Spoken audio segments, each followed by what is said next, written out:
আসসালামু আলাইকুম রহমতুল্লাহ বারাকাতু। ওয়ালাইকুম আসসালাম। কে তুমি ভাই? আমি এতিমখানা থেকে আসছি। আমি একজন 10 পারা কোরআনের হাফেজ। আমাকে যদি কোরআন শরীফ কেনার জন্য কিছু হাদিয়া দিতেন তাহলে অনেক উপকার হতো। আসলে আপু, আমাদের এতিমখানা এরকম অনেক বাচ্চারা আছে কোরআন শরীফ অভাবে লেখাপড়া করতে পারে না। আপনি যদি আমাদেরকে একটু সাহায্য করেন তাহলে আমরা কোরআন শরীফ পড়ে আপনাদের জন্য দোয়া করব। ভাইয়া, তুমি এতিমখানার থেকে আসছো, আমার কাছে একটা কোরআন শরীফ কেনার জন্য টাকা চাইতেছো, কিন্তু এই মুহূর্তে একটা কোরআন শরীফ কেনার মতো টাকা আমার কাছে নেই। কি বলেন আপু? আল্লাহর রহমতে তো আপনাকে ভালোই পরিবেশ, আর আপনি বলতেছেন একটা কোরআন শরীফ কেনার মতো টাকা নাই। আপু দেন না, আমরা একটা কোরআন শরীফ কিনা কত জায়গা তো কত টাকা খরচ করে ফেলেন, আর আমি সামান্য একটা কোরআন শরীফের টাকা চাইতেছি। আমার দেন, আমি আল্লাহর কাছে আপনার জন্য মন থেকে দোয়া করে দেব। দেন না আপু। আচ্ছা ভাই, তুমি দাঁড়াও, আমি দেখছি কোনো ব্যবস্থা করতে পারি কিনা। আচ্ছা ঠিক আছে।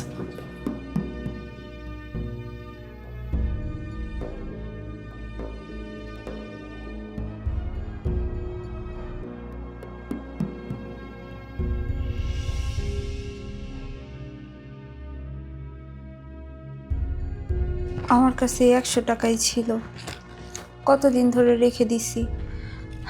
যদি বেশি টাকা থাকতো তাহলে আমি ছেলেটাকে বেশি টাকা দিতে পারতাম। কি করব, ছেলেটা এমনভাবে আমার কাছে টাকা চাইলো, আমি নাও করতে পারলাম না। যাক, ও তো একটা ভালো কাজের জন্যই টাকা চাইছে, এই 100 টাকায় আমি ওকে দিয়ে দিই, আর বাদ বাকি টাকা ভরে ও একটা কোরআন শরীফ কিনে নিবে। যাই 100 টাকায় দিয়ে দিই।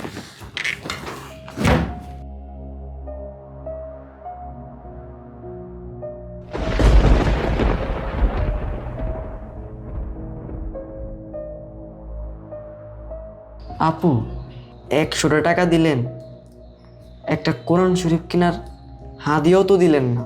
ভাইরে, আমার কাছে যদি টাকা থাকতো আমি একটা না 5টা কোরআন শরীফ কেনার জন্য টাকা দিতাম, কিন্তু বিশ্বাস করো, আমার কাছে এই 100 টাকা ছাড়া আর কোনো টাকা ছিল না।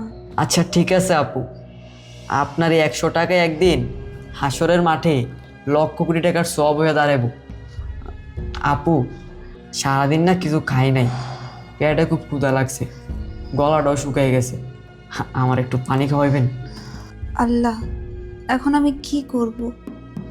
এতিম ছেলেটা আসছে, ও সারাদিন ধরে কিচ্ছু খায়নি, আমার কাছে পানি চাইতেছে, আমি শুধু পানি ওকে কিভাবে খেতে দিব? ঘরে তো কোনো খাবার নেই। হে আল্লাহ, তুমি আমাকে এটা কোন পরীক্ষার মধ্যে ফেললা? আমি এখন কি করব?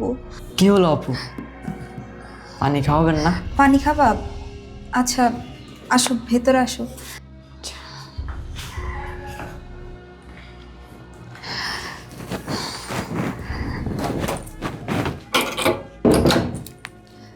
আসো আসো ভাই, তুমি এখানে বসো, আমি তোমার জন্য পানি নিয়ে আসছি, কেমন?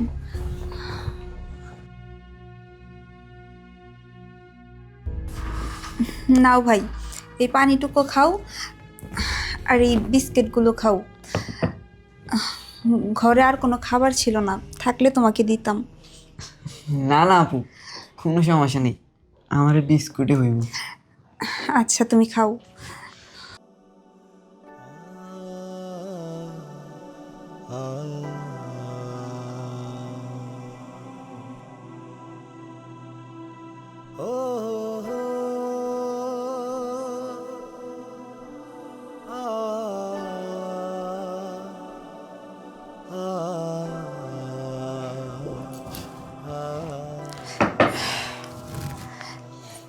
শুকুর আলহামদুলিল্লাহ।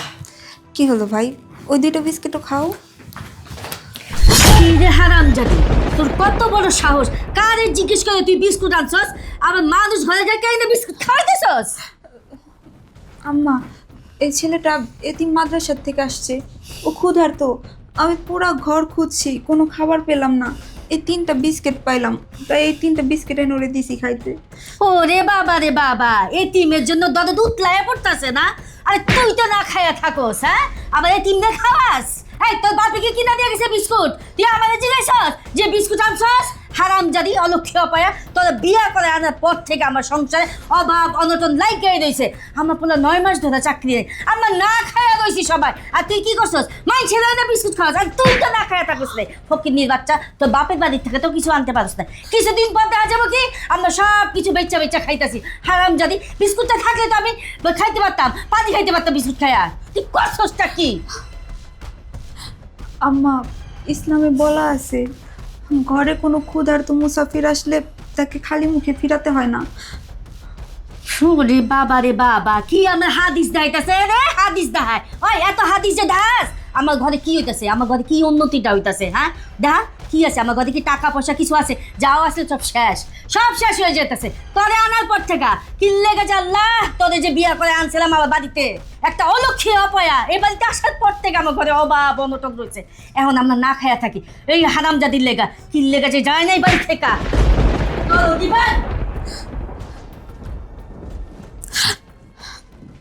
কি হলো ভাই, তুমি দাঁড়িয়ে আছো কেন? বসো, ওই 2টা বিস্কিট শেষ করো। না না আপু, আমি এই বিস্কুট খামো না। আমি যদি আগে জানতাম এই বিস্কুট খাইলে আপনার শাশুড়ি আপনার উপর এভাবে ব্যবহার করবে, আপনাকে মায়ের দূর করবে, আমি খাইতাম নইলে। আপু, আমি বিস্কুট খামো না আর। ভাই, তুমি কিছু মনে করো না, আসলে আমার শাশুড়ি খুব ভালো মানুষ। হয়েছে কি, আমার বিয়ের পর থেকেই 9 মাস ধরে আমার স্বামীর চাকরি বাকরি নাই। এই যে আমাদের ঘরে যে আসবাবপত্র দেখছো, শুধু এগুলাই আছে, ক্যাশ একটা টাকাও আমাদের কাছে নাই। আমরা অনেক ঋণ হয়ে গেছি।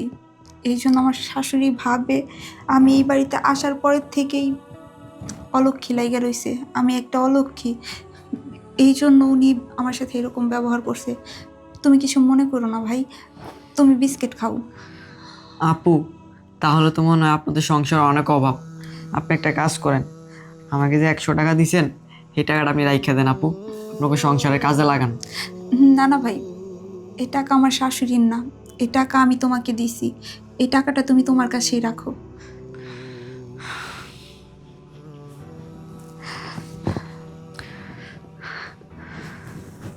হে আল্লাহ, আমার মতো ক্ষুধার্ত এতিমরে তোমারে বান্দি খাওয়া পেট শান্তি করছে, তুমি তার জীবনের সুখ শান্তি ফিরিয়ে দাও।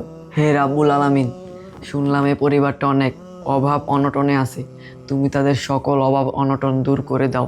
হে মাবুদ, শুনলাম এ আপার স্বামীর নাকি চাকরি চলে গেছে, তুমি তার স্বামীর একটা চাকরির ব্যবস্থা করে দাও। হে পরওয়ারদিগার, তুমি তো পৃথিবীর সকল মানুষের মনের কথা জানো, তুমি আপুর মনে যত কষ্ট আছে তুমি সব কিছু দূর করে দাও।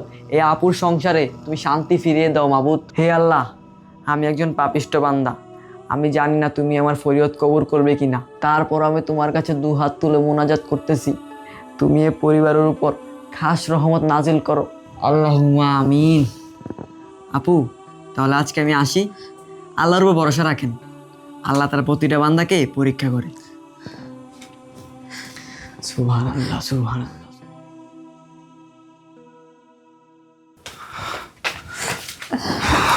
কি ব্যাপার, তুমি আসছো? চাকরির ব্যবস্থা হয়েছে? না, হয়নি। আমার মনে হয় আমার আর কোনো চাকরি বাকরি হবেই না। না না, তুমি এমন কথা বলছো কেন? আল্লাহর উপর ভরসা রাখো, আল্লাহ তার প্রত্যেকটা বান্দাকে দুঃখ কষ্ট দিয়ে পরীক্ষা করে। তুমি আল্লাহর উপর ভরসা রাখো, আল্লাহ সব ঠিক করে দিবেন। তোমার এসব নীতি কথা না প্রতিদিন আমার ভালো লাগে না শুনতে। তুমি হচ্ছে একটা অলক্ষী। তোমার মতো অলক্ষী মেয়ে যার বউ, তার কোনোদিনও চাকরি হবে না, তার জীবনে কোনোদিনও উন্নতি হবে না। হবে না, হবে না, কোনোদিন তো চাকরি হবে না বাবা। যতদিন পর্যন্ত এই অলক্ষী অপয়া বাড়িতে থাকবে তোর উন্নতি হবে না বাবা রে। তোর জীবনে যদি উন্নতি সফলতা চাস, তাহলে এই অলক্ষী অপয়া রে বাড়ি থেকে তালাক দিয়ে বের কর। হ্যাঁ মা, তুমি ঠিকই বলেছো। আমি এমনটাই ভাবছি। ওকে বিয়ে করার পর আবার চাকরিটা চলে গেল, আমাদের সংসারে অভাব অনটন লেগেই আছে। আমাদের শহরে এমন কোনো কোম্পানি নেই যেখানে আমি ইন্টারভিউ দিই, তারপরে আমার চাকরি হচ্ছে না। এর জন্য তো আমি বলতেছি এই অলক্ষীরে তালাক দিয়ে বের কর তাড়াতাড়ি। আপনি সব সময় বলেন আমি অলক্ষী, মানুষ কি কখনো অলক্ষী হতে পারে?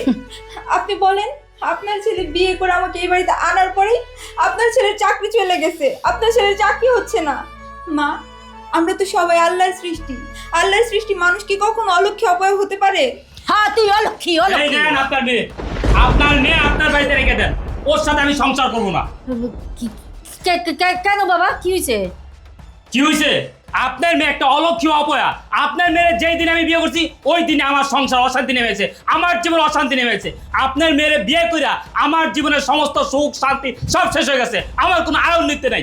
আপনার মেয়ের বিয়ে কইরা আমার ধ্বংসকারী ধ্বংস, আমার বাড়ি থেকে আমার 1 লাখ টাকা হারাই গেছে। আমার তো মনে হইতেছে আপনার ছেলের 9 মাস ধরে চাকরি নাই। আপনার মেয়ে এই টাকাই না আপনাদের দিচ্ছে আপনাদের এই সংসার চালানোর জন্য। ওর সাথে আমি সংসার করবো না, আপনার মেয়ের আপনার বাড়িতে রেখে দেন, আমি গেলাম। হ্যাঁ জামাই, তুমি কি বলতেছো? আমার মেয়ে অলক্ষী অপয়া কেন হবে? আমার ছেলে চাকরি নাই মানলাম, আমরা অভাবে আছি, তোমার কাছে তো হাত পাতি নাই। আর তুমি মিথ্যা অপবাদ কেন দিচ্ছ আমার মেয়েকে? 1 লাখ টাকা আমাদেরকে দিছে। দুলা ভাই, মানছি যে আমার 9 মাস ধরে চাকরি নেই, তার মানে তো এই নয় যে আপনার চুরি হওয়া 1 লাখ টাকা দিয়ে আমরা চলছি। আমরা চোর না, আমরা ভিখারি না। আপনি আমার বোনকে মিথ্যা অপবাদ দিয়ে বলতে পারেন না যে আপনি আমার বোনের সাথে সংসার করবেন না। এই মেয়ে চুপ থাকো, নিজের মতো কথা বলো।